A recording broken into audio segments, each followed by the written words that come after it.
Eu coloquei a Beth, bom, em primeiro lugar, queria agradecer ao Fábio, à Patrícia Moran, ao Ti, ao Henrique e ao Ale também, né, pelo convite, por estar aqui. E hoje eu queria, na verdade, entrar um pouco nessa discussão que o Sandro iniciou como um produtor, uma pessoa que é um realizador, um artista, né? E que eu acho que é a grande questão nossa de que raios que é esse negócio de arte digital, né? Eu tenho atuado nesse campo há muitos anos. Eu não sei se vocês conhecem o meu percurso, mas ele tem sido, quer dizer, já é uma longa caminhada, uma longa estrada, e eu já estou bastante rodada nesse sentido, né? E de uma forma ou de outra, eu preparei alguma coisa justamente pensando um pouco nisso. Então, eu vou mostrar uma imagem. Eu vou mostrar uma imagem que tem a ver com uma viagem que eu acabei de terminar de fazer, que é a pedra. Opa! Voltou para esses dois. Tá ótimo, para mim tá bom assim. Essa é a pedra do Código de Hammurabi. Para mim, isso aqui é a arte digital da época do Hammurabi. Né? Por quê? Porque o Hammurabi, ele desenvolveu o código e eles desenvolveram uma escrita. E eles conseguiram codificar isso, e isso persiste desde o século 1700 a.C. até os dias de hoje. Para mim, isso é arte digital daquela época. E essa é a imagem do último trabalho que eu realizei do projeto Opiera, junto com a Regiane Cantoni. Na verdade, essa imagem é absolutamente uma imagem que é captada de uma câmera. O projeto em si, ele é absolutamente abstrato, por isso que eu queria mostrar essa foto para vocês também. Ele é tão abstrato porque você entra num espaço... Não precisa. Você entra no espaço, o espaço é completamente escuro e você está num espaço de partículas subatômicas. Tem toda uma metáfora que é construída a partir da física, né? da física de partículas. A gente usa a gramática da física de partículas para desenvolver essas partículas que são absolutamente sonoras, e conforme a interação das pessoas nesse ambiente, todo o ambiente se altera, né? Em tempo real. Bom, ele é de uma abstração absurda, porque não tem nenhuma, digamos assim, imagem que não seja sonora com a qual você se encontra no espaço, né? E a partir desse ponto, chegou um momento, 2007 isso, em que eu disse, bom, agora eu vou ter que criar de novo uma cápsula do tempo. Eu tenho um histórico de cápsulas do tempo, são projetos meus, e eu pensei o seguinte, bom, agora eu quero congelar um pouco o tempo, eu vou entrar um pouco no pensamento dos meus colegas artistas, que já estão também com uma certa estrada de rodagem por aí, né? Que hoje fazem parte do circuito ou da circuitaria da arte e tecnologia, né, como o Sandro, e que, na verdade, naquela época não era circuito de arte digital, era de novas mídias, ou às vezes era do vídeo, era das mídias que na época eram as novas mídias, né? E, bom, eu quero fazer uma cápsula do tempo, eu quero registrar, de uma forma ou de outra, eu quero ter o registro dessa fonte, que é uma fonte primária, que é o depoimento dessas pessoas. Para mim, isso foi muito importante. E eu determinei, encontrei dentro essa pesquisa que eu fiz, que na verdade daria uma pesquisa de pós-doc ou coisa assim, mas eu não tinha pensado nisso. Como artista, eu pensei, eu preciso fazer isso e eu vou fazer isso. Eu mapeei 13 artistas, mas é um projeto que hoje eu vejo que é um projeto de fôlego, porque é uma estrada que eu tenho que continuar seguindo. Então, eu vou mostrar esse recorte para vocês. Mas antes de eu mostrar o recorte, eu gostaria só de dizer mais... Deixa eu ver se eu consigo fazer isso aqui. Deixa eu só colocar aqui no ponto certo. Que eu identifiquei, e eu queria recorrer um pouquinho, eu espero que vocês tenham visitado a galeria, né? Então, eu identifico algumas questões. Bitquid. Ele lida com uma questão que o Sandro acabou de abordar, que é a questão desse humano do tecnológico, dessa fusão, dessa relação do biológico com digamos assim, do analógico com o digital, do biológico com o artificial, né, que na verdade tem uma mesma matriz. E isso é uma coisa que eu identifico que é uma questão muito importante, que é recorrente nessa arte que hoje talvez seja chamada de arte digital, mas que é a arte, digamos assim, que está pensando questões do contemporâneo, né? Eu vou colocar isso mais ou menos nesses termos. Então, esse aspecto da matéria e da virtualidade, dessas relações, desse físico, da fisicalidade do corpo, do biológico, né? E, inclusive, as questões relacionadas a uma perenidade, ao efêmero, à morte, né? A obsolescência, são questões que estão presentes, que a gente vê. Uma outra questão que para mim fica muito clara, que eu percebo também que é recorrente em vários projetos e que a gente vê ali,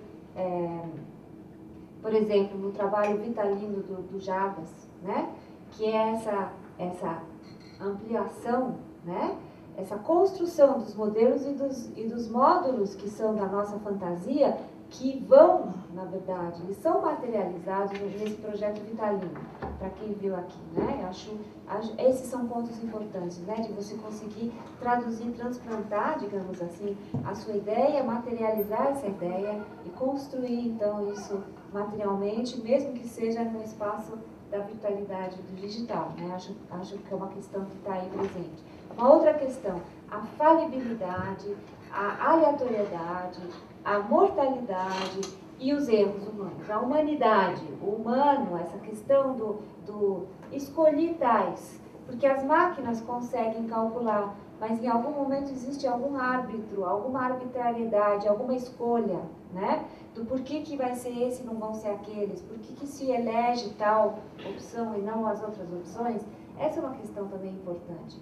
E a quinta questão que eu coloco, que eu acho que está sempre presente nessas pessoas que também não se fiam numa única tecnologia ou numa única linguagem, mas que estão interessadas em pesquisar e explorar várias linguagens, é a questão de você não ficar preso numa manifestação daquela época e daquela contemporaneidade. Ou seja, pensar que realmente a tecnologia é ligada ao humano de tal ponto que em algum momento você consegue imaginar as coisas que você consegue fazer, né? Ou seja, a tecnologia do Hammurabi, ela é uma tecnologia da época do Hammurabi.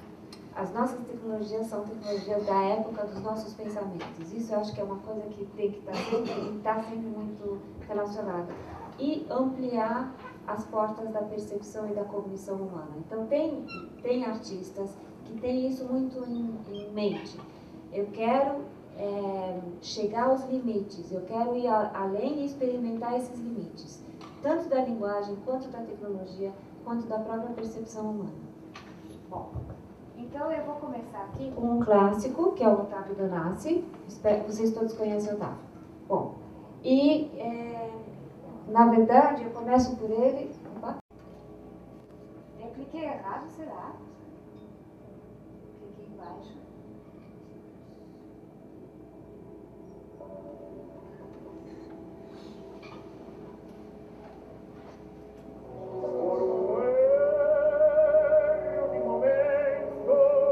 Teve um momento em que aconteceu na minha vida a descoberta de que a fronteira mais avançada, além de arte e tecnologia, era o corpo. A linguagem que não é a de se expressar com o corpo, mas a de se relacionar com o corpo.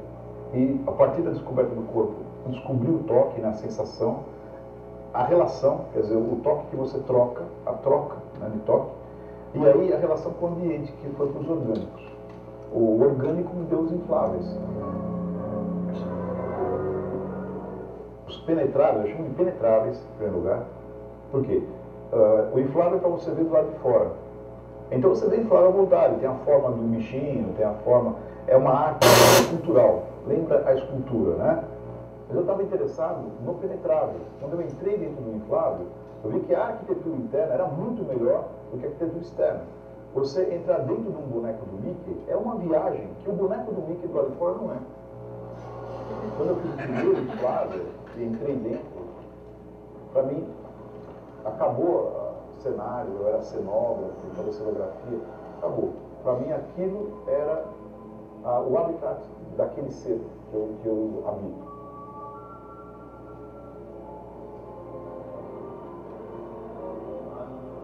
Esse formato orgânico, eu acho que ele influencia muito a gente, a psique da gente.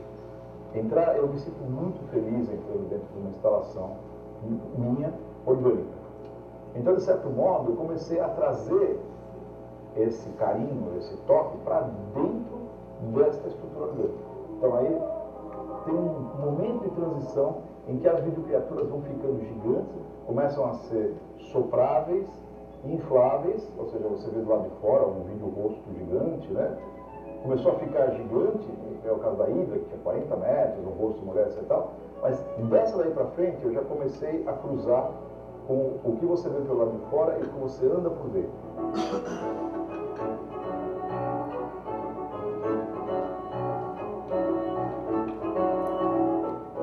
A partir do momento em que eu começo a fazer o túnel para as pessoas passarem, isso aí ficou sendo uma instalação. A pessoa entra aqui, anda, sai e fala, pô, bacana, uma aventura boa. Aí eu comecei a colocar dentro do túnel pessoas, atores, e 100 metros de túnel. Aí as pessoas entravam através de uma válvula que parecia uma vagina. Mas não fui eu que inventei a vagina. Por incrível que pareça, o melhor jeito de eu travar a boca de um túnel é criar uma válvula mitral, assim mais ou menos. Só que essa válvula mitral, olhando de frente, parecia uma vulva, só isso.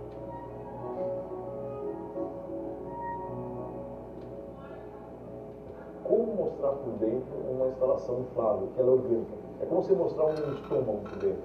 E era duro de explicar que as paredes eram móveis, eram redondas, e que tipo de dimensão tinha em relação ao espaço. Isso eu fiz sem estar construindo, por isso estava na minha cabeça só. A melhor cenografia é aquela que você faz dentro da cabeça da pessoa. Então, você sugere uma coisinha ou outra com muito fraquinho e ela vai criando na própria cabeça uma viagem.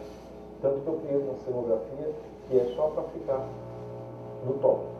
Aqui já tem uma parte que é totalmente sensível.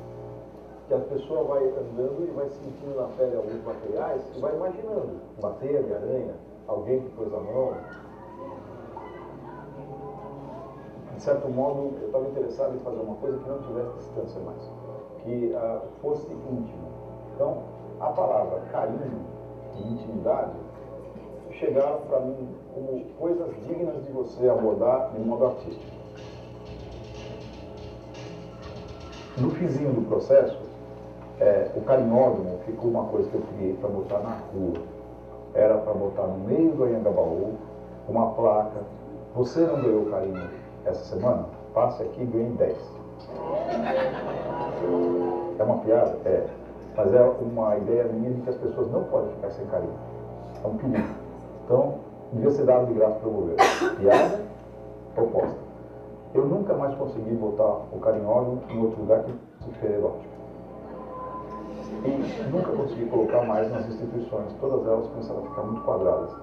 Então, meu problema hoje com o toque, essa proposta de toque, é que ou ela está fechada dentro de dança ou dentro de ambientes específicos, ou ela é considerada pornográfica. Eu acho que essa que é a próxima barreira, não é mais a virtualidade, mas é a corporeidade.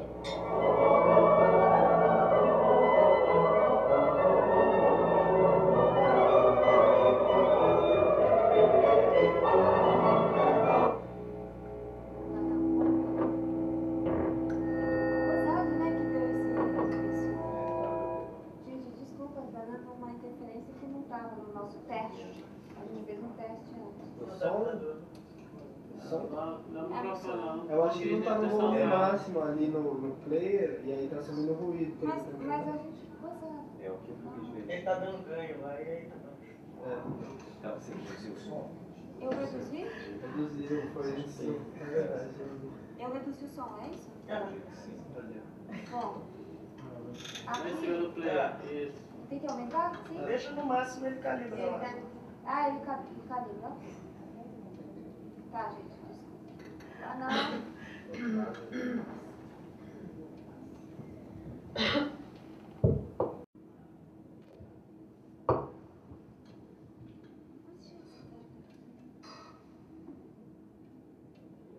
Olha o som. Não foi som.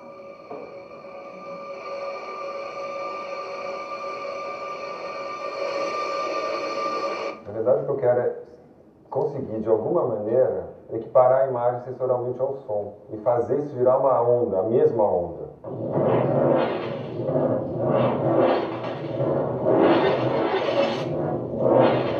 Por exemplo, o concerto para laptop, quando acaba, eu faço uma apresentação de frente para as imagens, o som está vindo em mim. Quando acaba, sempre, eu estou tremendo, porque o som realmente é muito forte, as imagens, eu entro dentro do trabalho. E eu sei que as pessoas entram também junto comigo.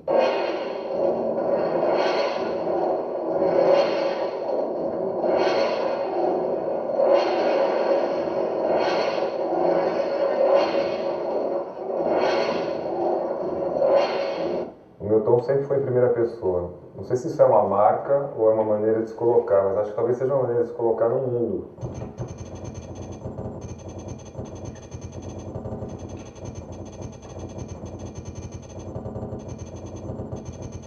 Na verdade, eu uso o vídeo, sempre usei o vídeo como uma ferramenta para a realização dos meus trabalhos, né?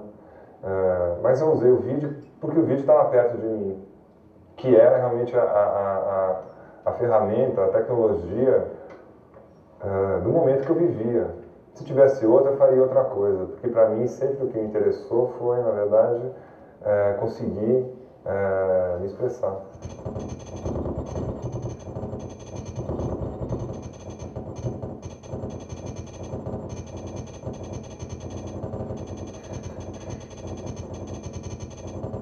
Eu lembro que quando eu comecei há tempos atrás, assim, os trabalhos eles eram tão viscerais que eles simplesmente aconteciam, eu não tinha um controle sobre eles.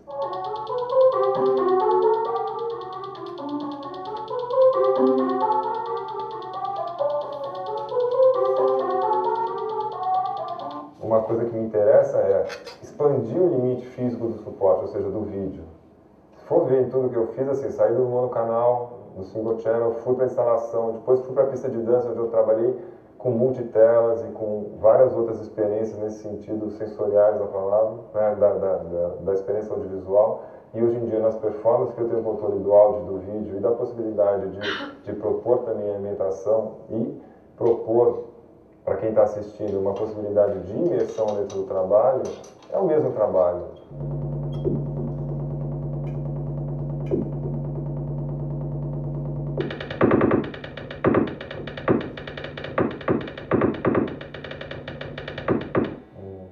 Em 2005 eu fiz uma composição audiovisual que se chama Suspensão e que para mim foi o fechamento de um ciclo assim, talvez de 6, 7, 8 anos de trabalho. A única coisa que eu sabia que eu tinha que fazer, porque eu tinha escrito um projeto, ganhei um prêmio para fazer, era que eu iria fazer uma composição audiovisual e junto com ela ia fazer uma videopartitura para que qualquer pessoa pudesse interpretar o trabalho a qualquer momento, usando qualquer tecnologia, qualquer interface, qualquer software, etc. e tal. E o que é suspensão? Suspensão é uma performance que acontece num palco italiano, que eu tenho duas telas e o meu corpo num em cena, um computador no chão, que me interessa ter um contraste da tecnologia também, e eu vou fazer uma ação que nunca se realiza. Ou seja, eu vou fazer um salto e não vou ficar suspenso no ar. Então, eu faço o salto, não fico suspenso, vou para o computador e começo a manipular em tempo real trechos desse salto, e a minha ideia é que eu consiga fazer ao vivo o corpo ficar suspenso, e a articulação de diferentes momentos de suspensão é que compõe a composição audiovisual.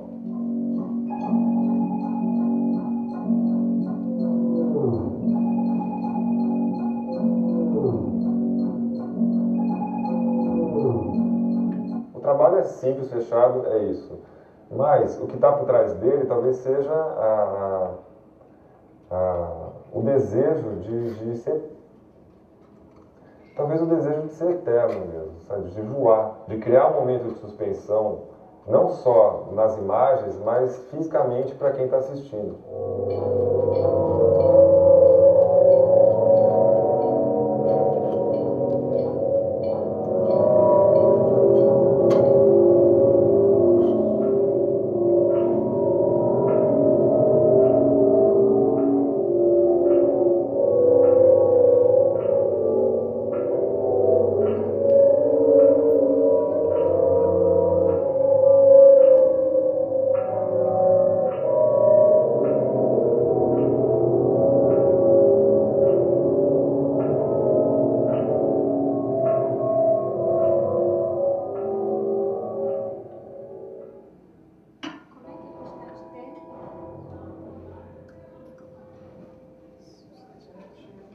De 15 anos para cá, a gente vem percebendo onde até mesmo profissões que alguma década atrás talvez não existissem, hoje começam a adquirir um papel importante na produção cultural. Então eu vejo cada vez mais, por exemplo, o trabalho dos gestores culturais, o movimento que a gente identifica agora, particularmente aqui em São Paulo, dos jovens críticos, os educadores, o trabalho de monitoria artística, né, a ação cultural e educativa nas instituições culturais. E a gente então está vivendo uma época agora em que não é possível definir o artista a partir só de um tipo de atividade. Isso quer dizer o quê? Que embora continue existindo ainda os chamados artistas de ateliê, o artista que só trabalha para a sua própria produção, o que a gente pode identificar é que cada vez mais está surgindo uma nova figura de artista, que é o que eu estou definindo como um agente cultural. Antigamente se chamava isso de agitador cultural. E o que caracteriza esse tipo de artista? É o artista que se define por uma série de atividades que não só aquelas que são ligadas à sua produção, à sua própria produção. Então, é o artista engajado, o artista, por exemplo, que está preocupado com os problemas da educação, o artista que se liga a movimentos sociais, como a gente tem visto muito hoje no Brasil, né, a partir dos trabalhos, principalmente desses coletivos de artista. O artista, a gente encontra vários artistas hoje trabalhando também nas instituições culturais, promovendo e colaborando com essa dinâmica cultural que a gente vê hoje florescendo no Brasil. O que a maioria, o que grande parte dos artistas contemporâneos hoje estão propondo? A vivência de uma experiência, né? A palavra experiência se tornou uma palavra-chave na arte contemporânea e que ajuda a gente a entender a arte contemporânea, porque às vezes parece que aquilo que a gente vivencia no mundo não é suficiente.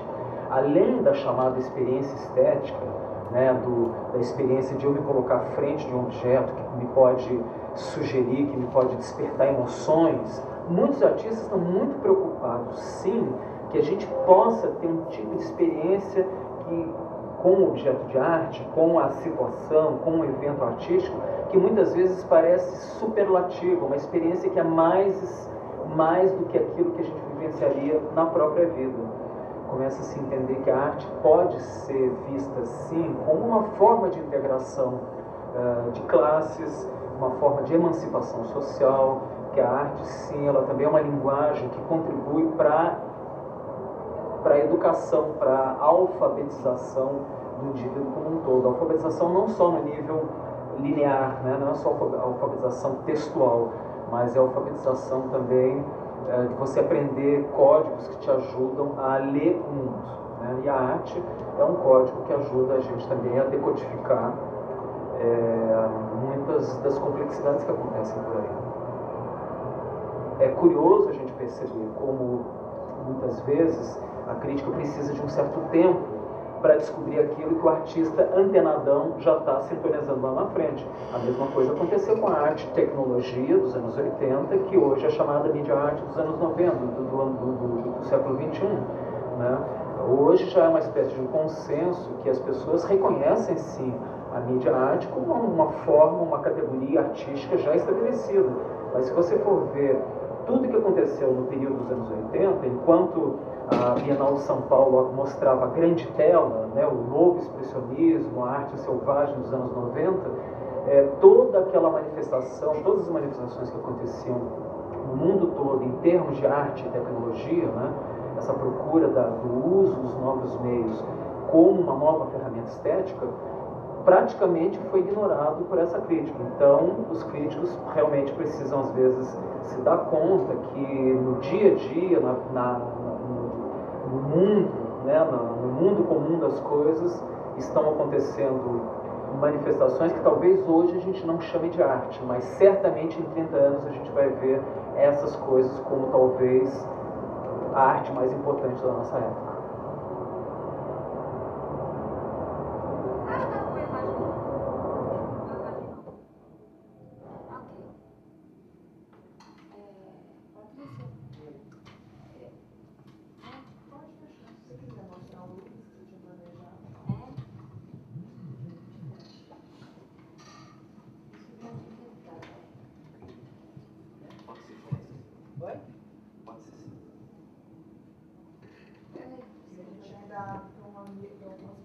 Ainda vou mostrar o Lucas então, né? A Raquel. Não, Lucas. Isso é uma mulher, tem vários. Oi? Isso é uma mulher. Ah, sim, também estava na lista, mas acho que não dá para todos. Eu acho que a definição, uma das possíveis definições, uma das definições que me interessam na arte, é exatamente o diálogo com o contexto. Né? Exatamente o diálogo com o contexto social, político ou tecnológico. Então interessa uma arte que possa encontrar um público, encontrar uma forma de diálogo aí. Né? Não é só a ideia da imagem, o movimento que me move, né? Mas sim esses sistemas de comunicação. Eu sou formado em comunicação, não sou formado em arte. Né? A minha pesquisa sempre foi para o lado da comunicação. Mas ela encontrou, talvez, no âmbito, no circuito da arte, uma forma de cristalização dessa preocupação em comunicações na ordem do sensível, da ordem da transformação da percepção.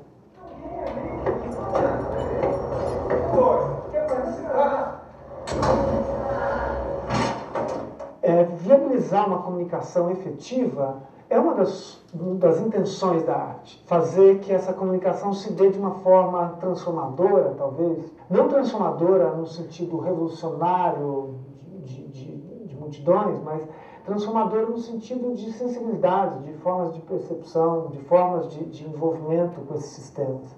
A partir de 2000, eu iniciei uma pesquisa que foi marcada por 3 projetos. Né?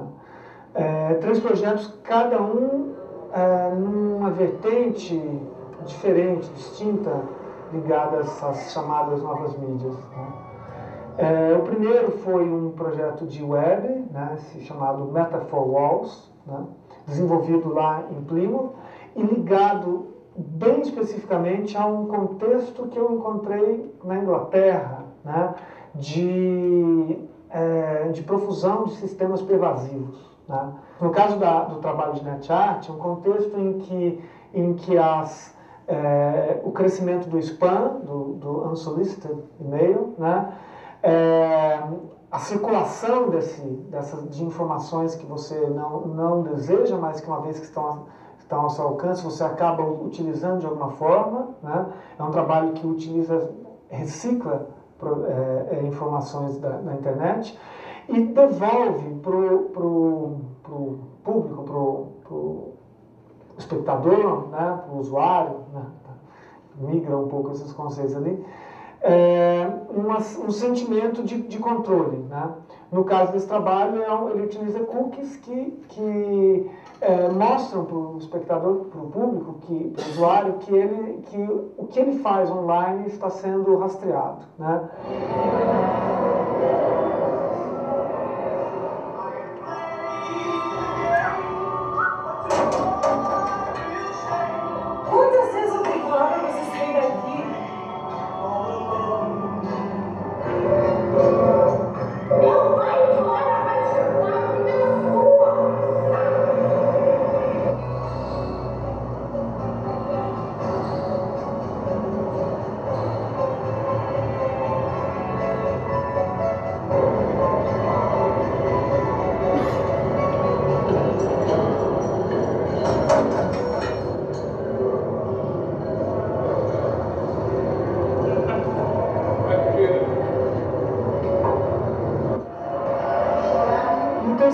projeto, que é o Espio, é um projeto que focaliza uma outra vertente desses sistemas invasivos, que são também pervasivos, como os RFID tags, como a existência de sistemas intrusivos na nossa vida cotidiana.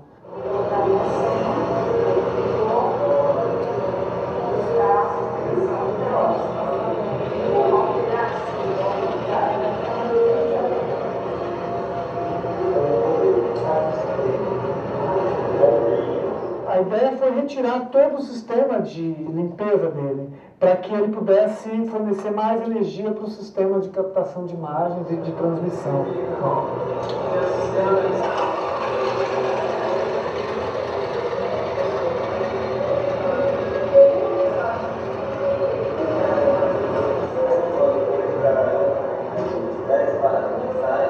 Ele pode ser modificado, ele tem um sistema operacional. Então você pode modificar as funções básicas dele. Não só as básicas, mas como pode controlá-lo à distância, controlá-lo remotamente.